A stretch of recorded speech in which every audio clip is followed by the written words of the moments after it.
నమస్తే, welcome to today 18 news. Kagaz Nagar మండలం బారేగూడ గ్రామానికి చెందిన మాందేడ రాజన్న ఇల్లు 2 రోజుల క్రితం గ్యాస్ సిలిండర్ పేలి కాలి బూడిదైంది. సిర్పూర్ శాసన సభ్యులు డాక్టర్ పాల్వాయి హరీష్ రావు కాలి బూడిదైన ఇంటిని పరిశీలించిన రాజన్న కుటుంబాన్ని పరామర్శించి ఆర్థిక సహాయం అందజేశారు.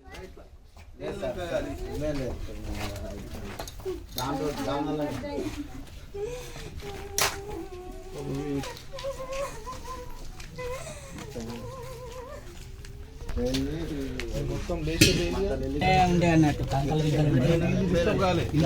అటు కాలేదు, ఇది కట్టేది ఉండే కదా సార్.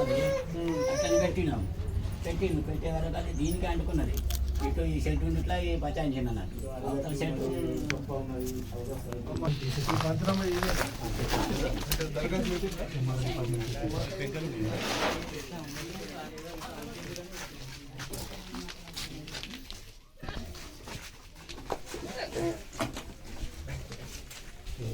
కొంచెం 30% అట్లా వస్తాయి, ఫండ్స్ వస్తాయి. నేను చెప్తా మళ్ళీ ఏదైనా ఈ గవర్నమెంట్ ఇల్లు ఏమన్నా వస్తాయి వాటిలో కూడా శాంక్షన్